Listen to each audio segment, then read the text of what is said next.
তবে সত্যি কথা বলতে আমাদের কারোর শরীর ঠিক নেই, আর ঢুলে পড়ছে ঘুমে। ভাত খাবো কিন্তু আমি, ঠিক আছে?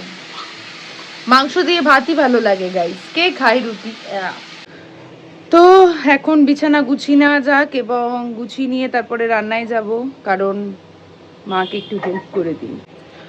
তো এখন চলুন রেখে দেওয়া যাক সমস্ত ফাইলগুলোকে। চলুন রাখি তাহলে।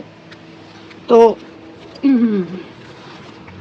এখন আমরা ফাইলগুলোকে রেখে দেবো, ঠিক আছে গাইস?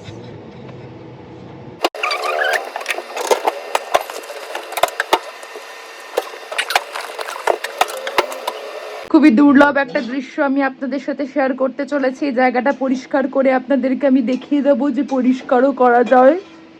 চলুন পরিষ্কার করা যাক। তো এখানে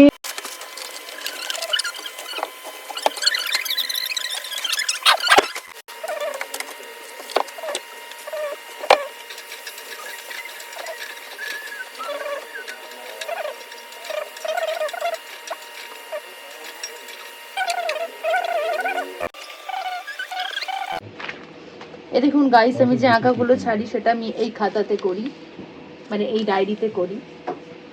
এখন আমি আপনাদের সাথে শেয়ার করতে চলেছি আমার সুন্দর সুন্দর আঁকা। কাজের ফাঁকে একটু আঁকা তো দেখানোই যায়। এই দেখুন গাইস,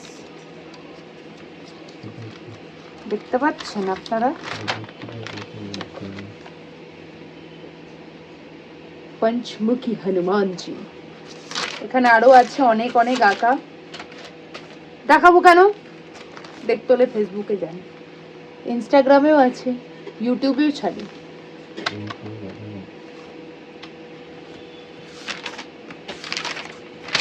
এই আঁকাটাও এঁকেছিলাম, কিন্তু আমার দেখে মনে হচ্ছিল আমি খুব বাজে এঁকেছি, তাই আঁকাটার উপরে আর কোনো কাজ করিনি, বা এই আঁকাটার উপরে কোনো ভিডিও আপলোড করিনি। আপনারা জানাবেন এই আঁকাটা কি সত্যি ভালো হয়েছে। আমি যদিও কোথাও আঁকা শিখিনি কোনোদিন, আমার আঁকতে খুব ভালো লাগে তাই আঁকি। এই যা, এ দেখুন বজরংবলী। আমার প্রথম আঁকা পেনে স্কেচ করা আর কি, ডায়েরির মধ্যে শিব ঠাকুর। দেখতে পাচ্ছেন? এইটুকুই দেখাবো কারণ এইটুকুই আছে। এখন এখানে আমি আলু ভাজি। একটু আলুটা যখন লাল লাল করে ভাজা হয়ে যাবে তখন আমরা আলুটাকে তুলে নেবো, আর আলুর মধ্যে একটুখানি নুন আর হলুদ দেবে। এবার আমরা এক এক করে আলুগুলোকে তুলে নেব। এবার আমরা দিয়ে দেবো শুকনো লঙ্কা, তেজপাতা, গরম ভাজা ভাজা হয়ে গেলে আমরা এর মধ্যে পেঁয়াজ দিয়ে দেবো। এর মধ্যে গেল নুন, হলুদ। পেঁয়াজটা প্রায় ভাজা ভাজা হয়ে গেছে। এবার এর মধ্যে আমরা দিয়ে দেবো মশলা, আদা রসুন বাটা আর জিরে বাটা। এবার দিয়ে দেবো একটু ধনের গুঁড়ো। এবার দিয়ে দেবো এর মধ্যে কাশ্মীরি লঙ্কা, হলুদ আর নুন মাখানো মাংসটা, যেটা আমরা ধুয়ে মাখিয়ে রেখেছিলাম, তাড়াতাড়ি হয়ে যাবে। তো কষানো প্রায় কমপ্লিট। 15 থেকে 20 মিনিট মতো আমি এটাকে ভালো করে কষিয়েছি।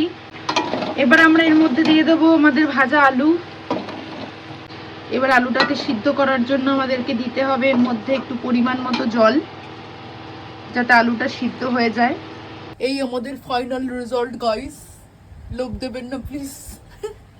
তো গাইস আজকের জন্য এইটুকুই, দেখা হচ্ছে পরের একটি ব্লগে। আপাততর জন্য টাটা।